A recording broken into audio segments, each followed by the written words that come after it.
नमस्कार दोस्तों, स्वागत है आपके अपने YouTube चैनल संस्कृत अड्डा पर।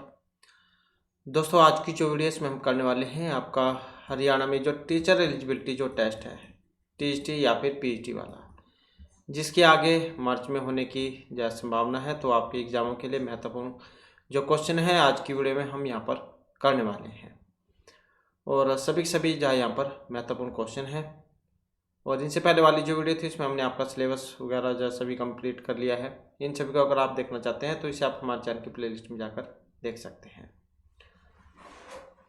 तो हमारा जो यहाँ पर पहला क्वेश्चन रहेगा, और इससे पहले के जो 40 क्वेश्चन है वो इससे पहले वाली वीडियो में हमने कंप्लीट किए थे, और वो वाली वीडियो आपको इस वीडियो के अंत में मिल जाएगी अगर आपने नहीं देखी है। तो हमारा जो यहाँ पर पहला क्वेश्चन है, आकार के भेद हैं, 12 हैं, 10 हैं, 18 या फिर 2, कितने होते हैं? तो हमने पढ़ा था अ ई उ, इनके हमने 18 भेद पढ़े थे। कितने पढ़े थे? 18 भेद। अकार ह्रस्व है और इसके 18 भेद हैं। और लरी के कितने हैं? लरी भी हमने पढ़ा था, लरी और इसके साथ एच, तो इनके भी 12-12 ही होते हैं। नेक्स्ट आ जाता है क्वेश्चन हमारा, भागों वाले तालु आदि स्थानों में जो अच ऊपरी भाग में बोला जाए उसकी संज्ञा होती है। और यहाँ पर हमने एक सूत्र पढ़ा था, ऊंचे उदात्त हैं। तालु आदि स्थानों के ऊपर के भाग से जिस अच की उत्पत्ति होगी तो उसकी उदात्त संज्ञा होती है। तो कौन सी होगी उसकी? उदात्त संज्ञा। और सेम इसी से मिलता जुलता है, नीचे ही अनुदात्त है। तालु आदि स्थानों के नीचे के भाग से जिस अच की उत्पत्ति होगी उसकी अनुदात्त संज्ञा होगी। तो जहाँ पर ऊपर का भाग होगा उदात्त होगा, और नीचे का अगर भाग होगा तो अनुदात्त होगा। उदात्त मतलब ऊपर का, अनुदात्त मतलब नीचे का भाग। और समाहार सवरित है, इसकी सवरित होगी संज्ञा। नेक्स्ट हमारा क्वेश्चन आ जाता है री वर्ण का। अब जो री है इसका उच्चारण स्थान है दंत, ओष्ठ, कंठ या फिर मूर्धा। तो कौन सा होता है री का उच्चारण स्थान? तो री टूसा नाम मूर्धा। री और जो ट्वरग है र है और सा है, तो इन सभी का जो उच्चारण है हमारी किससे होगा? मूर्धा से होगा। कल वाली जो वीडियो थी उसमें हमने आपको चित्र भी दिखाया था जिसमें मूर्धा के माध्यम से मतलब कौन कौन सी वर्ण जाए बोले जाएंगे, इसके अलावा मूर्धा कौन सा भाग होता है। तो हमारे ऊपर जो जो मुंह जो है इसमें जो अंदर का भाग है जीभ के ऊपर का, तो वो वाला भाग। तो कल वाली वीडियो आप देख लीजिएगा अगर आपने नहीं देखी है, क्योंकि इस चित्र के माध्यम से हमने जो उसमें आपको बताया था। तो री टूसा नाम मूर्धा। री ट्वरग, ट्वरग में जो जो होते हैं र सा, इन सभी का उच्चारण हमारी मूर्धा से होता है। नेक्स्ट आ जाता है आरुरुक्ष है, पद में उ प्रत्यय का विधान करने वाला सूत्र। उदितवा को गति प्रादे है, अणमुल त्रिचौ या सनासंस भिक्स उ है। तो आरुरुक्षा में उ प्रत्यय का विधान करने वाला सूत्र कौन सा है? ये वाला सनासंस भिक्स उ। तो उ प्रत्यय का विधान करने वाला सूत्र है सनासंस भिक्स उ।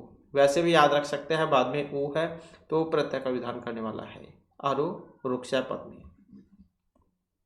नेक्स्ट आ जाता है ट्वरग। अब जो ट्वरग है इसका उच्चारण स्थान कौन सा है? जैसे कि अभी हमने बात की री टूसा नाम मूर्धा, री और ट्वरग र और सा, इन सभी का उच्चारण हमारी मूर्धा से होता है। तो किससे होगा? मूर्धा से होगा।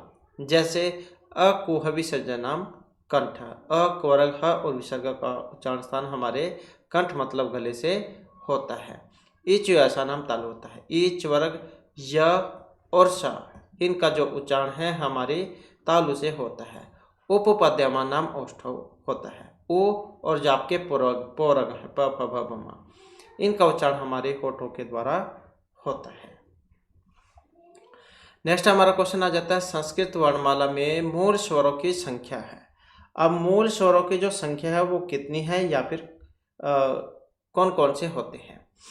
तो वैसे तो अच हमने पढ़ा था जो कितने होते हैं? 9 होते हैं, लेकिन यहाँ पर मूल स्वरों की संख्या पूछी गई है 4, 5, 7 या फिर 11। तो कितनी होती है?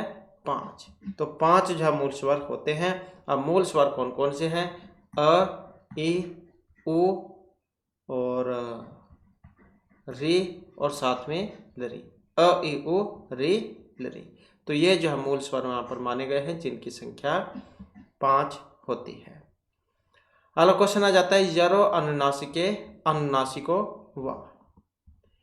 तो ये जो है सूत्र है और इसका जो उदाहरण है यहाँ पर, इनमें कौन से वाला है और क्या सूत्र करता है?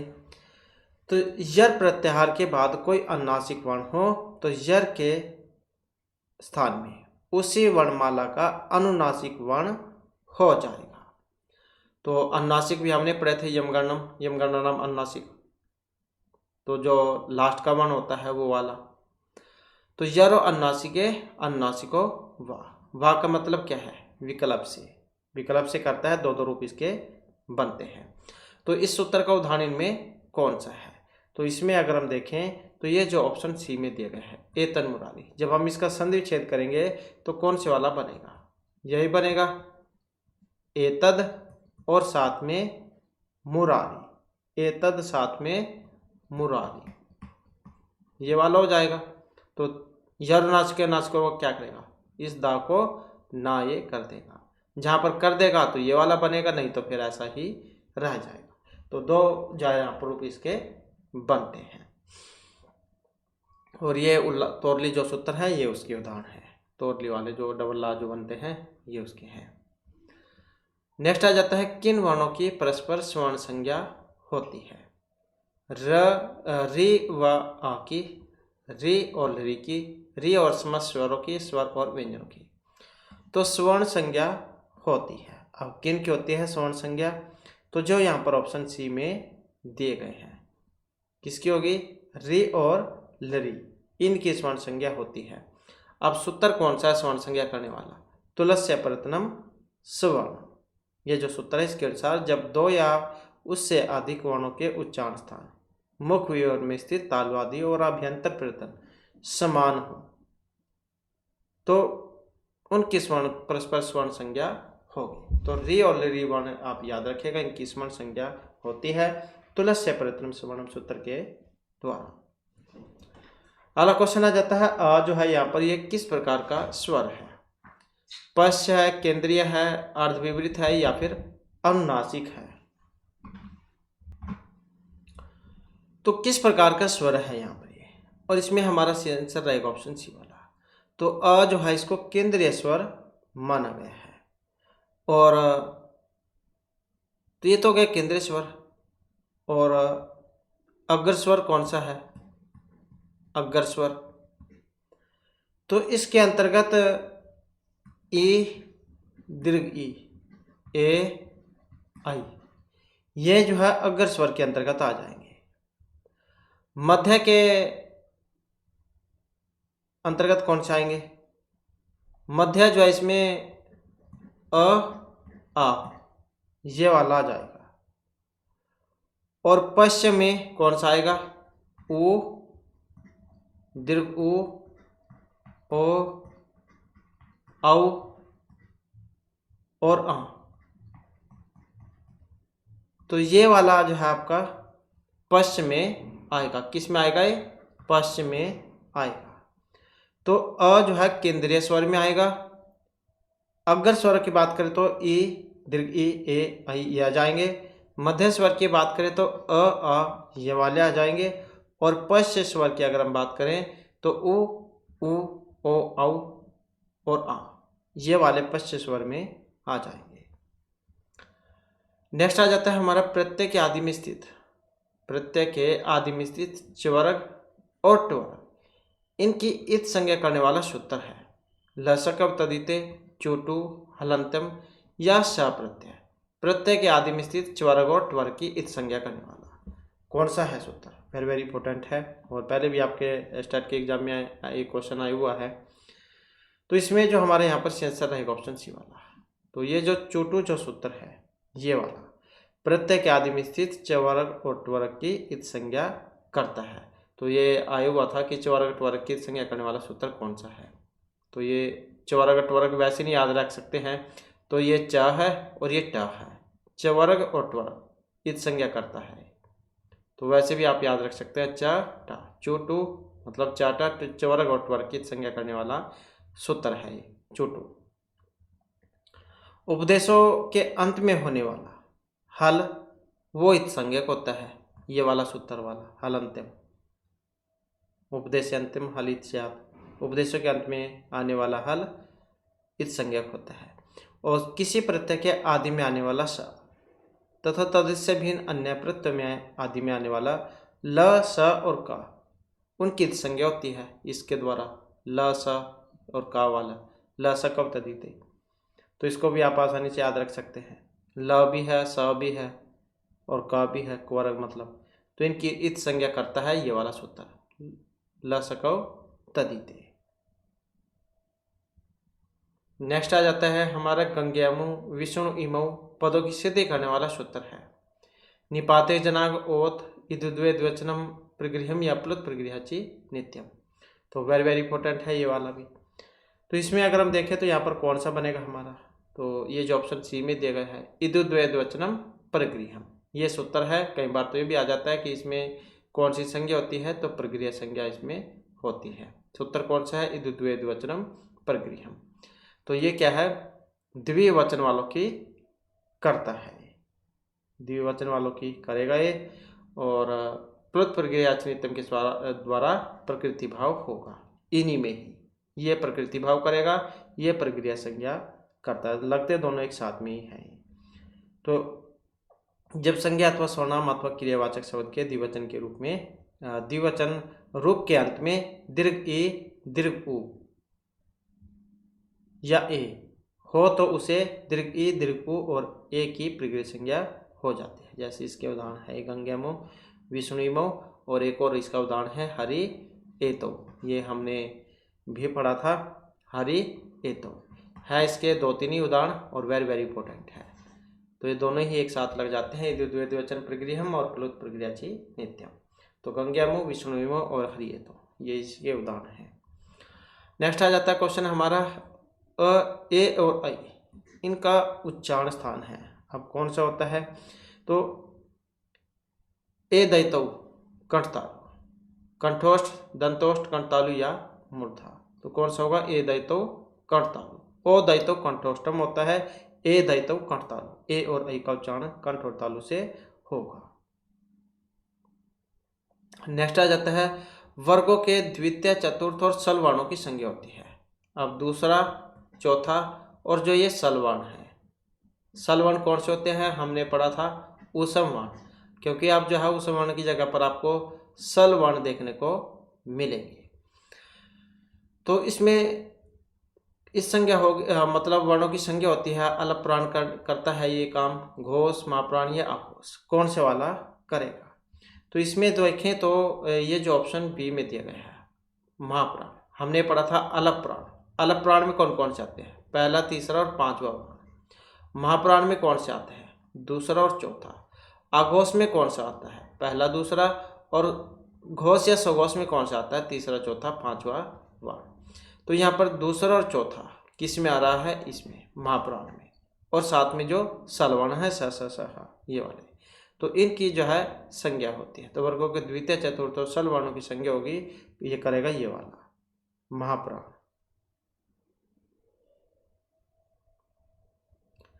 अगला क्वेश्चन आ जाता है व्यजनानी कथि, त्रिदश त्रयोदश पंचत्रिंशत या त्रय त्रिंशत, और इसमें हमारा यहाँ पर सेंसर ऑप्शन डी वाला है। तो कितने होते हैं व्यंजन, 33 ये माने गए हैं, और स्वर 13 माने गए हैं। मूल स्वर कितने हैं, 5 हैं। अच कितने होते हैं, 9 होते हैं। नेक्स्ट है दंत्य वर्ण का, दंत्य वर्ण जो हमारे दांतों के द्वारा जिनका उच्चारण होगा, तो कौन से होगा, लरी तुलसा नाम दंता, यही है लरी त्वर्ग ल और सा, इनका जो उच्चारण है हमारे दांतों के द्वारा होता है। अब सा कौन से वाला है, दंत ऐसा है, सड़क वाला कह देते हैं, सेब वाला कह देते हैं, तो ये वाला, और ये 21 वाला कह देते हैं, जिसको ये है तालव्य से है, तालु के द्वारा जो बोला जाता है। नेक्स्ट आ जाता है ट्वर्ग, ट ठ ड ढ अण, तो यही आ जाएगा ट्वर्ग में। और इसमें सूत्र कौन सा लगता है, रिट नाम मूर्धा वाला। इन सभी का उच्चारण किससे होगा, मूर्धा से। इसके बाद आ जाता है वर्णमालायां कति व्यंजनानि सन्ति, तो व्यंजन है कितने हैं, 33 व्यंजन। नेक्स्ट है ऋकारस्य वर्ण उत्पत्ति स्थान। अब जो ऋकार है इसका वर्ण उत्पत्ति स्थानम तालु मूर्धा दंता कंठ है। और ऋ नाम मूर्धा, यही पढ़ा था हमने, रि का ऋ नाम मूर्धा, इच ऐसा नाम तालु, ऋ नाम दंता, अकुह विसर्जन नाम कंठ है। तालव्य वर्ण कौन से हैं, तालु से जिनका उच्चारण होता है, तो इच ऐसा नाम तालु, यही है ई च्वर्ग य और सा, तो इनका जो उच्चारण है तो हमारे तालु से होगा, इच ऐसा नाम तालु। स्वराकति, अब जो स्वर हैं वो होते हैं 16, 13, 10 या 9। स्वर कितने होते हैं, और मूल स्वर भी हमने पढ़ा था, तो मूल स्वर हमने 5 पढ़े थे, तो यहाँ पर क्या हो जाएगा, इसमें ऑप्शन सी वाला हो जाएगा। वैसे तो स्वर कितने हैं, 13 होते हैं, अ इ उ रि रि ए ऐ ओ औ, और अच 9 है। स्वरा इति कथ्यन्ते, अच हलंत हल या व्यंजनानि। अब क्या कहा जाता है इनको, स्वरों को, और इसमें रहेगा ऑप्शन ए हमारा। तो हमने संधि में भी पढ़े थे, अच संधि, हल संधि, विसर्ग संधि। तो जो अच है इनको हम स्वर संधि कह देते हैं, और जो हल संधि है इसको व्यंजन संधि कह देते हैं, व्यंजन संधि।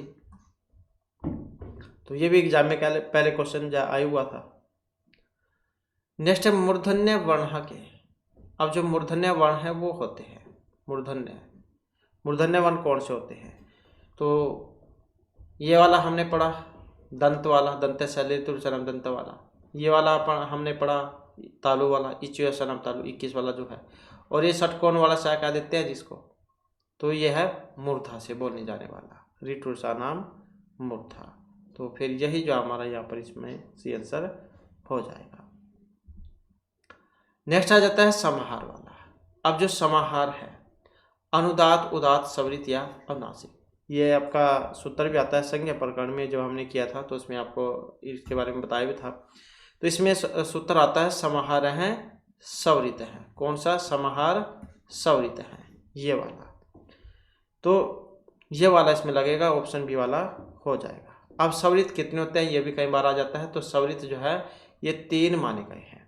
अब कौन से होते हैं, उदात, जैसे कि हमने पढ़ा ऊपर के भाग से जिसका उच्चारण होगा ऊंचे उदाते वाला उदात, और एक अनुदात, नीचे के भाग से जिसका उच्चारण होता है नीचे अनुदाता वाला, और एक है स्वरित, ये वाला 2 3। तो एक है स्वरित, समाहार स्वरित है। तो ये ऊंचे उदात है, नीचे अनुदात है, और समाहार स्वरित है। तो ये 3 माने गए हैं। स्वर के कितने भेद होते हैं, 3। नेक्स्ट क्वेश्चन आ जाता है दीर्घ इकार से वर्ण उत्पत्ति स्थान।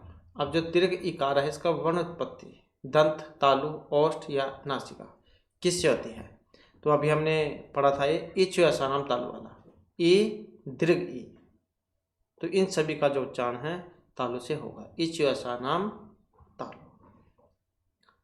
नेक्स्ट है व्यंजन अथवा व्यंजन नाम संयोग किम अक्षर भवति। व्यंजन या फिर इनके संयोग से किस अक्षर की उत्पत्ति होगी, मतलब बनेगा ये, तो संयुक्त अक्षरम अनुनासिक, अनुनासिका है या अयुग्म है। तो कौन सा होगा यहाँ पर, और जो ये ऑप्शन ए में दिया गया है, व्यंजन अथवा व्यंजनों के संयोग से अक्षर बनेगा संयुक्त अक्षर। जैसे हमने पढ़ा था अक्षय वाला, अक्षय कैसे बना है, क और श इनके मिलने से क्षय बनता है। तरह हमने पढ़ा था त और र इनके मिलने से बनता है। और ज पढ़ा था हमने, ज और या इनके मिलने से बनता है। और एक और पढ़ा था हमने सरा, स और र इनके मिलने से जो बनता है, तो इनको क्या देते हैं संयुक्त अक्षर।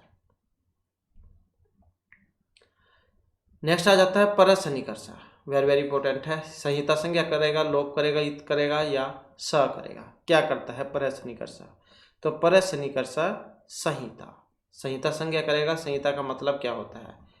संधि को क्या देते हैं? संहिता। तो परस निकर्षा संहिता वर्णों की अत्यंत समीपता की संहिता संज्ञा होती है।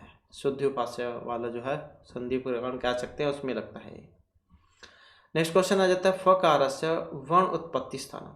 फकार जो है इसका वर्ण उत्पत्ति स्थान तालु है, दंत है, मूर्ध है या फिर ओष्ठ है। तो कौन सा होता है? उपपद्यमान नाम ओष्ठ, यही पढ़ा था हमने। ओ और जो आपका पौरग है प फ ब भ म, जो 5 है, तो इन सभी का जो उच्चारण जो होगा ओष्ठ से होगा। तो उपपद्यमान नाम ओष्ठ। नेक्स्ट आ जाता है हमारा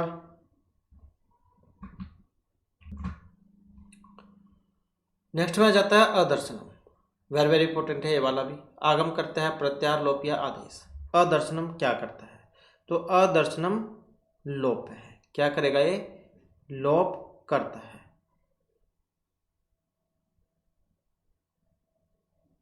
नेक्स्ट आ जाता है अर्धमात्रा काल उच्चारण मान है वर्णा के।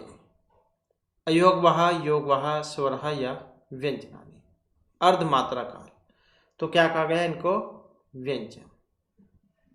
तो हमने इसके बारे में एक आपको श्लोक के माध्यम से भी बताया था। एक मात्रा भवेद हर्ष में द्विमात्रो दीर्घम उच्यते, त्रिमात्रा है तो उपलब्ध गया है व्यंजनम च अर्ध मात्रा। तो व्यंजन जो है इसको अर्धमात्रा माना गया है। और ये भी आपके पहले स्टेट का एग्जाम हुआ था, उसमें क्वेश्चन जो है आया हुआ था। नेक्स्ट आ जाता है वेरी वेरी इंपॉर्टेंट है यहाँ पर हलो अनंतर है, लोप है, संयोग है, स्वर्ण या संहिता। क्या करता है? हलो अनंतरा क्या करेगा? हलो अनंतर है, संयोग है, तो क्या करेगा? संयोग संज्ञा करता है।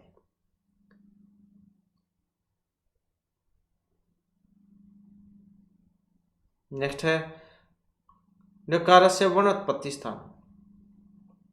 मुर्दा है, कंठ, ओष्ठ है, नासिका है या फिर दंत है। तो कौन सा होता है? और इसमें देखें तो यहाँ पर बनेगा ऑप्शन बी वाला। तो क्या होगा? नासिका है, यमगणम अनुनासिका। तो जो आपके 5 जो वर्ण होते हैं लास्ट वाले क्वरक चौरक ट्वरक में, तो वही है यमगणन। तो नासिका से होता है मुख, और नासिका से इनका उच्चारण, तो उसी में आ जाएगा ये भी ट ठ ड क ख ग घ अंगा वाला, अंगा लास्ट का वर्ण। नेक्स्ट है इच्युएशा नाम। क्या होता है? अब जितने भी यहाँ पर आपको सभी याद हो जाने चाहिए, क्योंकि हमने पहले भी किए हैं। और एकदम से जो आपको देखते ही बता देना उत्तर आप। इचु ऐसा नाम क्या होता है? इचु ऐसा नाम तालु, ईच वर्ग या और सा, ईच वर्ग या और सा, इनका उच्चारण हमारे तालु से होता है। सूत्र या सूत्र के माध्यम से भी आप वर्णों के बारे में पता लगा सकते हैं। ईच वर्ग या और सा कौन सा है? तालु वाला। नेक्स्ट आ जाता है हकार। हकार से वर्ण उत्पत्ति स्थान। हा जो है इसका उत्पत्ति स्थान मूर्धा, नासिका, तालु या कंठ क्या होता है? तो इसमें देखें तो कौन सा बनेगा इसमें? तो जो ऑप्शन डी में है यही हो जाएगा, कंठ। अकुह विसर्जन नाम कंठ। अ क्वरग ह और विसर्ग, इनका उच्चारण हमारे कंठ से होगा। नेक्स्ट है अनुस्वार से वर्ण उत्पत्ति स्थान। अनुस्वार जो है इनका वर्ण उत्पत्ति स्थान है, कौन सा है? और ये ऑप्शन बी वाला, जैसे कि अभी हमने ऊपर पढ़ाई ही, नासिका जो आपके लास्ट के वर्ण होते हैं इनका उच्चारण होता है नासिका से, यमगणम नासिका वाला। नेक्स्ट आ जाता है स्पर्श वर्ण की। अब जो स्पर्श वर्ण है, स्पर्श को क्या कहते हैं? स्पृष्ट वर्ण भी कह देते हैं, काद्यों में अवसाना भी कह देते हैं। काद्यों में अवसाना आपको देखने को मिलेगा स्पर्श की जगह पर, या फिर स्पृष्ट देखने को मिलेगा या फिर काद्यों में अवसाना। तो ये कौन से होते हैं? जो आपके क से लेकर माँ तक के जो वर्ण हैं, क्वरक चौरक ट्वरक त्वरक वर्ग में जो 25 होते हैं, तो ये जो आपके स्पर्श वर्ण, स्पृष्ट वर्ण काद्यों में अवसाना के अंतर्गत आ जाएंगे। तो इस आधार पर देखिए तो ऑप्शन इसका ए वाला हो जाएगा, काद्यों में अवसाना स्पर्श। नेक्स्ट है अधो दत्तेषु वर्णेषु मूर्धन्य का। अब इसमें मूर्धन्य है, मूर्धा कौन से वाला है? मूर्धन्य। तो यही होता है मूर्धन्य वाला। ये कौन सा है? दंत सा, सड़क वाला, लेतुलसनाम दंत वाला। और ये वाला इच्युअसनाम तालु, जो 21 वाला है इच्युअसनाम तालु। नेक्स्ट क्वेश्चन है हमारा अंतस्थ वर्ण है। अब जो अंतस्थ है हमारे यहाँ पर, अंतस्थ वर्ण कौन से हैं? और यही वाले हैं या अलावा अर्ध कौन से वाले हैं? अर्ध स्वर ये वाले हैं या वाह, इस सपृष्ट भी कह देते हैं। नेक्स्ट है देहली इत्यस्य वर्णान पृथक पृथक लिखा था। तो जैसे ये पूरा शब्द है तो हमने इसको क्या है अलग अलग करके लिखना है। तो जब हम इसे इसका वर्ण विच्छेद करेंगे तो कौन सा वाला बनेगा? तो द है, द में ए है, ह में स्वर मिला हुआ है, ला में भी स्वर मिला हुआ है, और कौन सी बड़ी ई, दीर्घ ई। तो कौन से वाला फिर इसका बनेगा? द ए ह अ ल ई, यही हो जाएगा देहली। नेक्स्ट है कुर्पण है इति इत्यस्य वर्णान पृथक पृथक लेगा। तो यहाँ पर भी जब हम इसका वर्ण विच्छेद करेंगे तो कौन सा बनेगा? कुर्पण है। तो क में ऊ है और र प अ अण अ, कुर्पण है। तो यही हो जाएगा इसका ऑप्शन ए वाला। नेक्स्ट आ जाता है अनुस्वार है। अनुस्वार यम अम है, अ अम या आम, कौन सा है यहाँ पर? और ये जो ऑप्शन बी में दिया गया है तो यही है यहाँ पर, ये वाला। इसके बाद आ जाता है नेक्स्ट हमारा उपेंद्र है। जब हम इसमें संधि विच्छेद करेंगे क्या बनेगा? उप प्लस में इंद्र है, यही बनेगा, उप प्लस में इंद्र है। और यहाँ पर क्या है? अ और ई में क्या होता है? गुण होता है। अब गुण करने वाला सूत्र कौन सा है? अध्ययन गुण है से गुण संज्ञा, और आद गुण है जो सूत्र है, आद गुण है, इसके द्वारा गुण होता है। नेक्स्ट आ जाता है संधि। दो वर्ण के मेल को कहेंगे, दो वाक्यों के मेल को कहेंगे, दो पदों के मेल को कहेंगे, या दो से अधिक पदों के जो मेल है उसको संधि हम कहेंगे। संधि किसे कहा जाता है? तो संधि वैसे तो तीन है, अच, हल और विसर्ग संधि। जैसे कि अभी हमने पढ़ा, अच को स्वर कह देते हैं, हल को व्यंजन संधि कह देते हैं, और विसर्ग वाली तो विसर्ग है ही। तो यहाँ पर संधि अब किसे कहा जाएगा? तो जो ऑप्शन ए में दिया गया है, दो वर्णों के मेल को हम संधि कहते हैं। और जबकि जो समास है, समास क्या होता है? दो या अधिक पदों का मेल होता है, दो या अधिक पदों का मेल। और संधि के लिए दोनों वर्ण एक दूसरे के पास पास सटे होने चाहिए। दूरवर्ती शब्दों में संधि नहीं हो सकती। वर्णों की समीपता को संधि कहते हैं। तो ऑप्शन हो जाएगा ये वाला। नेक्स्ट आ जाता है अत्यधिक। अब इसमें संधि है, गुण है, यण है, वृद्धि या फिर हल। कौन सी संधि का भी यहाँ पर प्रयोग इसमें हुआ है? तो इसमें देखें तो कौन सा है? अति और अधिक। ऐसे बनेगा जब हम इसका संधि विच्छेद करेंगे, अति प्लस में अधिक। अब यहाँ पर देख सकते हैं आधा अक्षर है अति। अब ये जो ई है, ई को या हमने पढ़ा था, ई को या करने वाला, ई को या, उ को वा, री को रा, लरी को ला, कौन सी संधि में होता है? यण संधि में। ई को यण सूत्र हमने पढ़ा था यहाँ पर, तो यही लग जाएगा इसमें। ई को या, उ को वा, री को रा, लरी को ला करता है। तो यहाँ पर इसकी पहचान यही है यण संधि की, इसमें आधा अक्षर आपको देखने को मिलता है। जैसे स्वागतम है, सु प्लस में आगतम, सु प्लस में आगतम, उ जो है इस उ को वाह हो जाएगा, तभी बनता है स्वागतम। इत्यादि भी आपने पढ़ा होगा, इत्यादि ये वाला रूप यहाँ पर भी देख सकते हैं, इस इति प्लस में आदि ये बनेगा। अब यहाँ पर भी क्या है, इस ई को या हो जाएगा, तो या होने पर ये आधा हो जाएगा, इत्यादि ऐसे बनता है। तो ये सारे जो है यण संधि के हैं। नेक्स्ट आ जाता है उमेश है। शब्द में किस सूत्र के अनुसार संधि हुई है? उमेश है। और क्या इसका संधि विच्छेद होगा? उमा प्लस में ईश है, यही बनता है। उमा प्लस में ईश है, यही हो जाएगा। अब यहाँ पर आप इसमें देख सकते हैं, ये आ है और ये दीर्घ ई है, तो अ और दीर्घ ई में क्या होगा? तो उसमें गुण होता है। तो गुण की पहचान यही है, एक मात्रा उसमें आपको देखने को मिलेगी। तो आद गुण है सूत्र इसमें लगेगा और क्या करेगा? ए जो है इसको करेगा। नेक्स्ट आ जाता है हितोपदेश है, तो इसमें कौन सा हो जाएगा? ये वाला हितोपदेश है। किन के द्वारा रचित है हितोपदेश? नारायण पंडित के द्वारा रचित है। यह ऐसे भी आ जाता है एग्जाम में क्वेश्चन, जैसे पंचतंत्र विष्णु शर्मा का है, हितोपदेश नारायण पंडित का है, 4 तंत्रों में है जो ये। अब तो हितोपदेश में संधि हुई है, हित प्लस में उपदेश है। जब हम इसका संधि विच्छेद करेंगे क्या बनेगा? यही बनेगा, हित प्लस में उपदेश है, यही होता है। यहाँ पर क्या है? अ है और ये क्या है? उ है। अ और उ में क्या होता है? तो अ और उ में गुण हो जाता है। कौन सा? ये वाला। तो कौन क्या होगा? इसमें गुण होगा। अब गुण करने वाला सूत्र कौन सा है? आप हमने ऊपर ही पढ़ा, गुण से गुण, अधीन गुण से गुण संज्ञा, तो यही हो जाएगा फिर इसमें। नेक्स्ट आ जाता है तल्य। इसका जब हम संधि विच्छेद करते हैं, जितने भी रूप आए सभी वेरी वेरी इंपॉर्टेंट है, तो क्योंकि एग्जाम में आपके इन्हीं के अंदर से ही पूछे जाते हैं, तो महत्वपूर्ण है ये।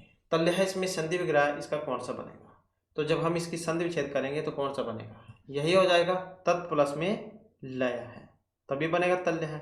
अब यहाँ पर जो तत् में जो त है, इसके स्थान पर झलाम जसवंत सूत्र से जसत्व प्राप्त होगा।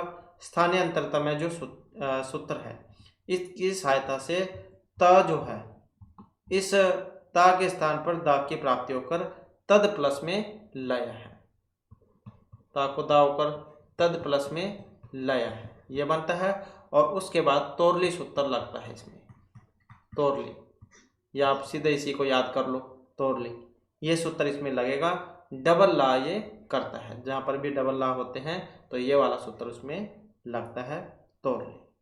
त्वरग जो होगा उसको ला कर देगा, ताकि दा जो है इसके स्थान पर ला का स्वर्ण ला हो, मतलब ये ता को ला कर देगा, डबल वाला। इसके बाद आ जाता है यहाँ पर मनोरथा रूप, इसका संधि विग्रह होगा, तो कौन सा बनेगा इसका? तो यही हो जाएगा ऑप्शन सी वाला, मनस प्लस में रथ है, मनोरथ है। यहाँ पर भी सज सोरु सूत्र लगता है, रू कर देगा, अनुबंध लोप हो जाएगा। फिर रोरी सूत्र लगता है, रोरी हमने ये भी किया था, रोरी सूत्र। डबल रा जो होता है, डबल रा, तो पहले वाला जो है उसका लोप कर देता है, और हंसी चा से ऊ प्राप्त होता है। तो इस मनोरथा का संधि विच्छेद कौन सा होगा? मनस प्लस में रथ है, मनोरथा है। नेक्स्ट आ जाता है व्याकरण से संबंधित, यहाँ पर एक संधि नहीं है, मुख व्यंजन स्वर या विसर्ग संधि। कौन सी नहीं है? तो ये जो ऑप्शन ए में ही दी गई है, ये वाली मुख संधि, क्योंकि ये मुख संधि नहीं होती है। स्वर जिसको क्या कहते हैं? असंधि। व्यंजन को क्या कहते हैं? हल संधि। और ये विसर्ग संधि, ये 3 होती हैं इसको छोड़कर।